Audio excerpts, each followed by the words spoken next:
sistema músculo-esquelético, como o próprio nome já diz, são compostos por músculos, ossos e articulações, que são a união destes ossos.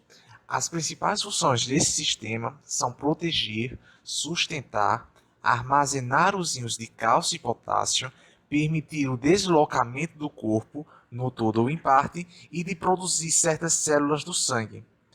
Durante o envelhecimento, ocorrem algumas alterações fisiológicas nesse sistema, o que leva a um decréscimo da força muscular, com consequente decréscimo da função muscular, aumentando assim a perda de densidade óssea mineral e o número de quedas e fraturas ósseas.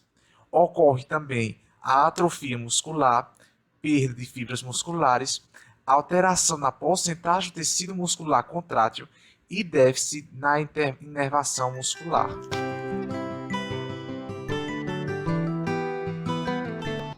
A anamnese é o primeiro contato que o profissional de saúde vai ter com o paciente.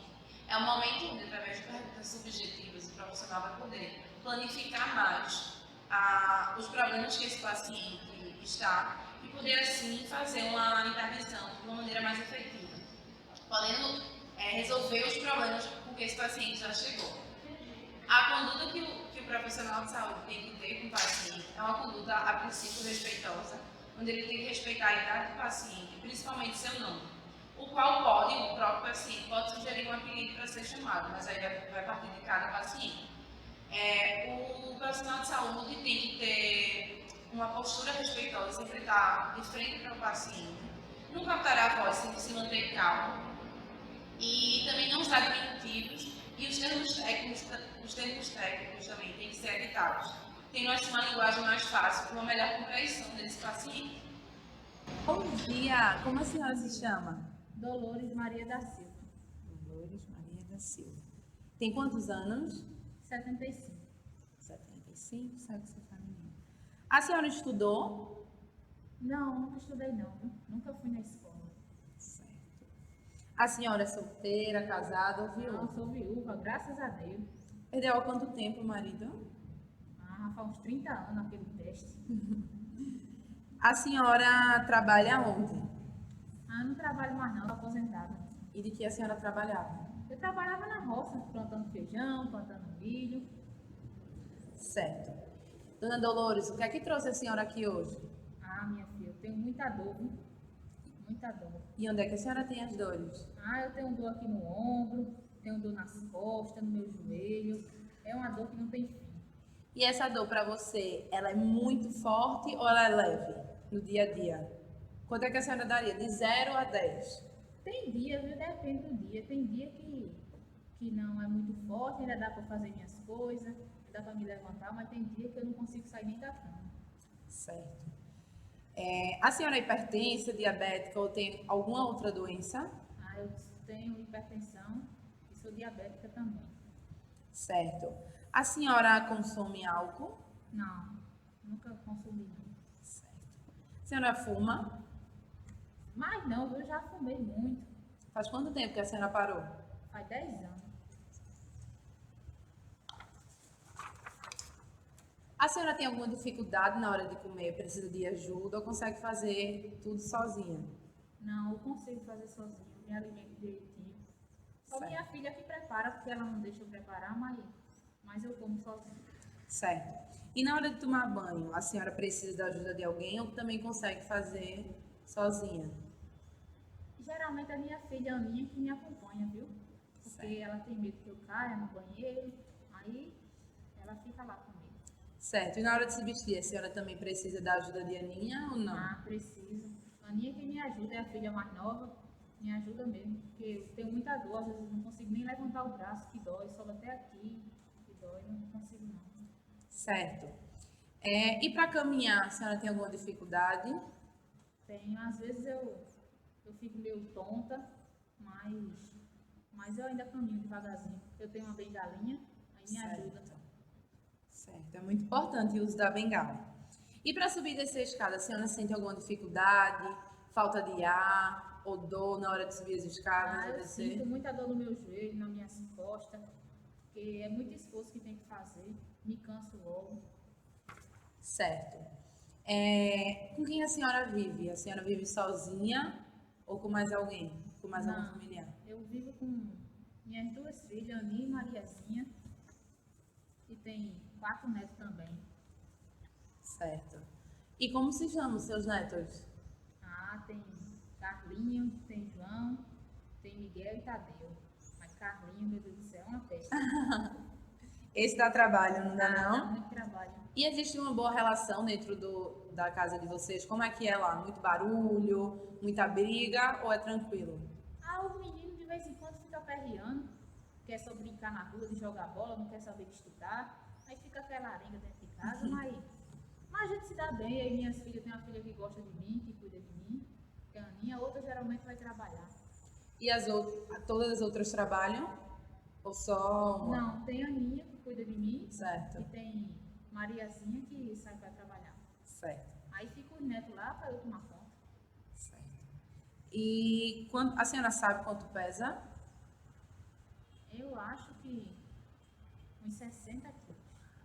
Certo. E sabe quanto mede a altura da senhora? 1,65 m. Certo.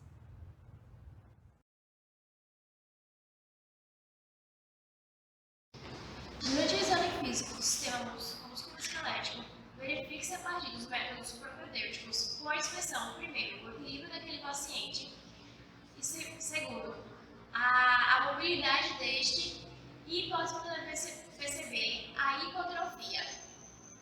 E após a inspeção, realiza-se a palpação. Com a palpação, a gente vai perceber a perda da força muscular e também do seu tamanho, isso é, a sarcopenia. O exame físico do sistema músculo-esquelético baseia-se no primeiro contato que o examinador tem com o paciente. O cliente, ao entrar na sala, o examinador já pode analisar a presença de deformidades ou algum distúrbio na marcha. Deve-se visualizar a postura adotada, intumescências, lesões, colorações da pele, edema, abaulamento, movimentos involuntários e função do membro, que no caso analisa-se a uniformidade do membro, a simetria e o ritmo dos movimentos. Deve-se analisar ainda a coluna vertebral em busca de deformidades como a cifose, escoliose, dorso curvo e hiperlordose. No sistema muscular, deve-se verificar a presença de atrofia, hipertrofia, hipotrofia e retrações musculares. Observar também a presença de órteses e próteses e instrumentos auxiliares para locomoção, como cadeira de roda, muleta, bengala e andador. Para avaliar a força muscular, deve-se observar determinadas atividades, como pedir para o paciente apertar a sua mão, pedir ao paciente que estenda o braço enquanto que o examinador coloca certa resistência, impedindo que o cliente levante ainda mais o braço.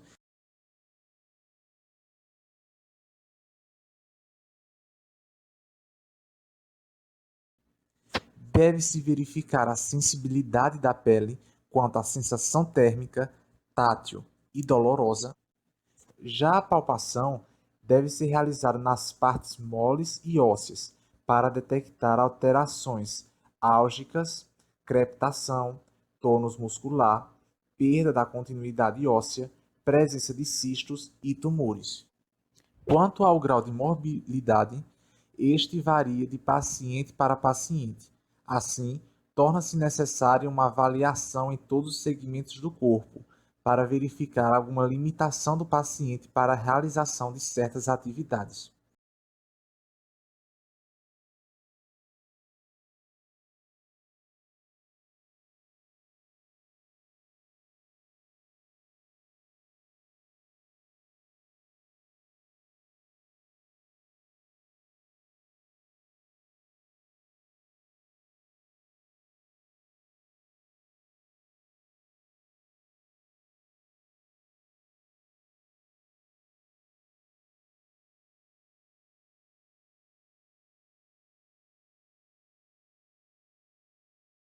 Na flexão, o paciente deve dobrar a coxa em direção ao abdômen, Na rotação interna e externa, deve-se girar a perna em direção medial e lateral.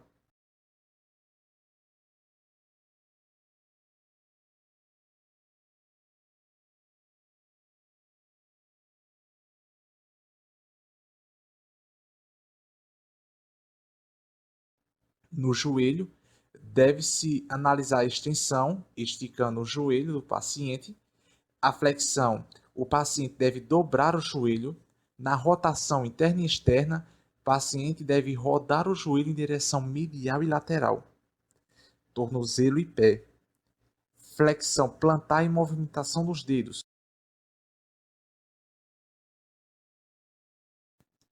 Na coluna cervical, para avaliar a extensão, deve-se pedir para o paciente mover a cabeça como que olhando para o teto. Para avaliar a flexão, deve-se pedir ao paciente para encostar o queixo na face anterior do tórax. Para analisar a rotação lateral, deve-se pedir para o cliente rodar a cabeça de um lado para o outro, de modo que o queixo se alinhe ao ombro. A inclinação lateral, deve-se pedir ao paciente que tente encostar a orelha no ombro, formando um ângulo de 45 graus.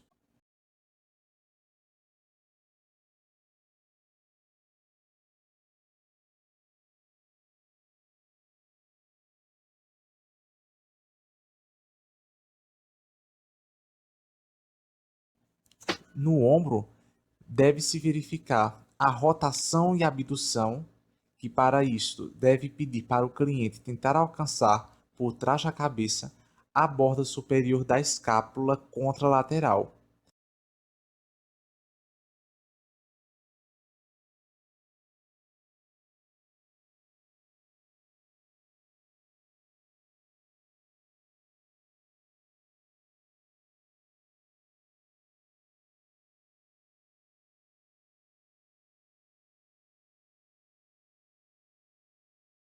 Já na extensão, deve-se abduzir o braço a 90 graus.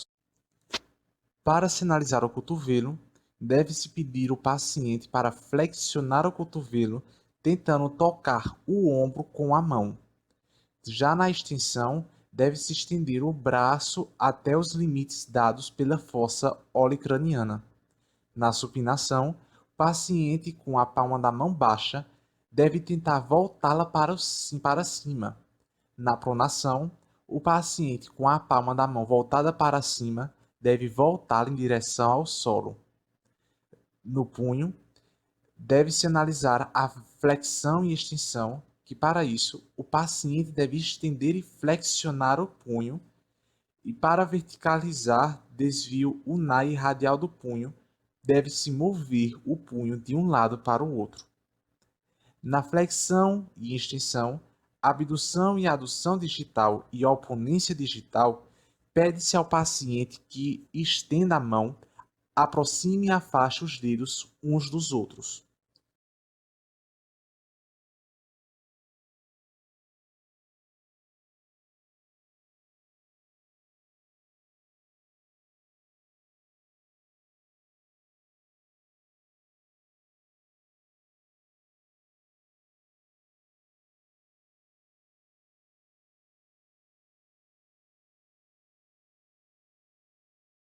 E nos membros inferiores, o examinador deve colocar uma determinada resistência sobre o tornozelo e, logo após, pedir que o cliente tente levantar a perna.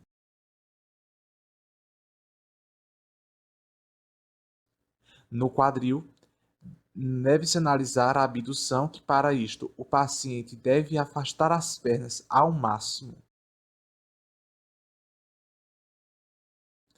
Na adução, deve-se cruzar as pernas alternadamente.